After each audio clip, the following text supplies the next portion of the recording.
Does Sheepstealer die in House of the Dragon? The dragon's fate explained, spoiler warning. Before we begin, this video contains major spoilers for House of the Dragon Season 3, Episode 7, and George R.R. Martin's Fire and Blood.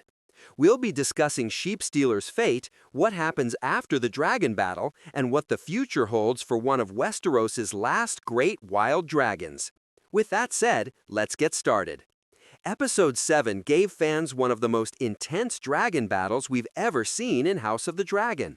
Syrax, Seasmoke, Caraxes, and the wild dragon, Sheepstealer. By the end of the battle, many viewers were left asking the same question. Does Sheepstealer die? After being attacked by multiple dragons, thrown through the air by Caraxes, and nearly overwhelmed by Team Black, it certainly looked like the end for the wild dragon. But, surprisingly, the answer is no. Sheepstealer survives. And that survival could become incredibly important for the rest of the story. Let's explain what really happened. The battle begins when tensions between the dragons quickly spiral out of control. At first, Sheepstealer finds itself facing Syrax. The wild dragon refuses to back down and fights with incredible aggression. Unlike dragons raised by the Targaryens, Sheepstealer has survived its entire life alone in the wilderness. It has never depended on dragon keepers, never lived inside the dragon pit. Everything it knows, it learned through survival. That experience becomes its greatest advantage. As the fight intensifies, Seasmoke joins the battle. Now Sheepstealer is forced to fight two dragons at once. Even while outnumbered, the wild dragon refuses to surrender. Instead, it continues fighting with pure instinct. The battle becomes increasingly chaotic. Fire fills the sky. The dragons collide.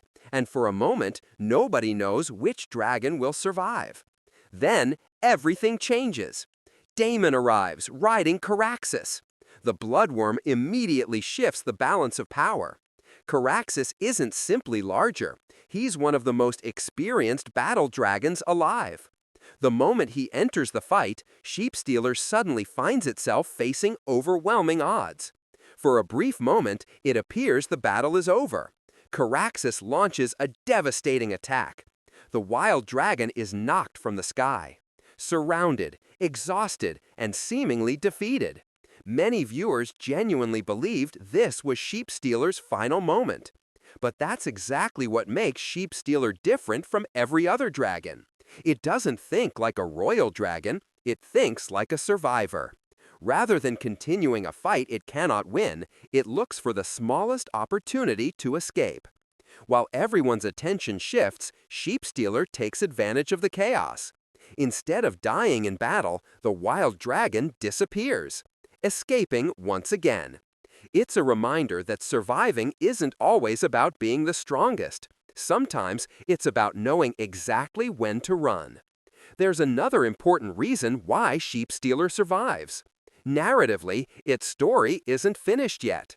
Unlike many dragons whose destinies are tied directly to kings and queens, Sheepstealer represents something completely different: freedom, independence, the last truly wild spirit among the dragons of Westeros. Killing Sheepstealer during Episode 7 would remove one of the most unique dragons remaining in the story. Instead, its escape leaves the door open for future conflicts. Book readers know that Sheepstealer's story extends beyond a single battle. Without revealing every major spoiler, the dragon remains one of the most fascinating creatures in Fire and Blood.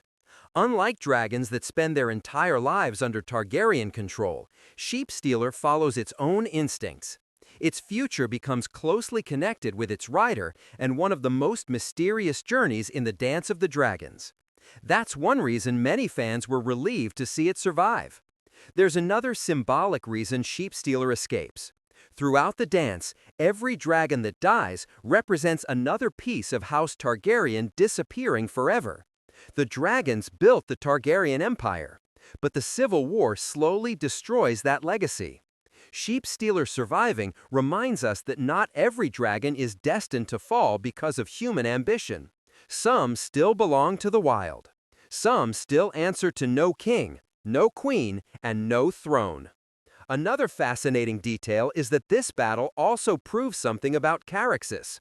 Even though Daemon's dragon dominates much of the confrontation, Caraxes doesn't achieve a decisive victory. Instead, the encounter shows just how difficult it is to kill a dragon, especially one that has spent years surviving in the wilderness. Even the legendary bloodworm cannot guarantee victory every single time. Perhaps that's the biggest lesson of Episode 7. Wild dragons are different. They don't follow the same rules. They don't fight for honor. They don't fight for politics. They fight because survival is all they've ever known. And that's exactly why Sheepstealer manages to live another day. But there's another reason Sheepstealer's survival matters, and it has nothing to do with winning this fight. It has everything to do with the future of dragons in Westeros. Throughout House of the Dragon, we've seen dragons raised inside the dragon pit.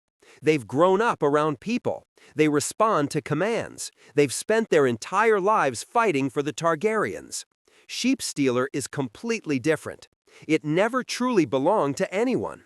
For years, it hunted alone, fed itself, defended its own territory, and survived without dragon keepers or royal protection. That's exactly why it reacts differently during the battle. A trained dragon may continue fighting because its rider commands it to. A wild dragon knows something even more important. When a fight cannot be won, survival becomes the victory. That's the decision Sheepstealer makes. Instead of dying for pride or for a throne that means nothing to it, the wild dragon chooses life. There's another hidden detail that makes this escape even more impressive. Think about the dragons Sheepstealer was facing. Syrax, the Queen's dragon. Seasmoke, one of the fastest dragons in Team Black's arsenal. And finally, Caraxes, a battle-hardened dragon feared throughout Westeros. Very few dragons could survive an encounter with even one of them. Sheepstealer survives all three, not because it's stronger, but because it's smarter. It understands the landscape, it understands how to create distance, and most importantly, it refuses to panic. That's exactly how wild predators survive in nature. The battle also changes how everyone views Sheepstealer. Before Episode 7, many people saw it as simply another wild dragon hiding in the mountains. Now, everyone knows it's much more dangerous than they imagined. It injured royal dragons, it withstood attacks from multiple opponents, and it escaped when almost everyone believed the fight was over. That means if Sheepstealer returns later in the war, no one will underestimate it again. Perhaps that's why the ending feels so important. The Dance of the Dragons isn't just deciding who will sit on the Iron Throne. It's deciding which dragons will still be alive when the war is over. Every dragon that survives carries the future of House Targaryen with it. And by escaping against impossible odds, Sheepstealer proves that sometimes the greatest victory isn't defeating your enemy. Sometimes the greatest victory is simply living to fight another day.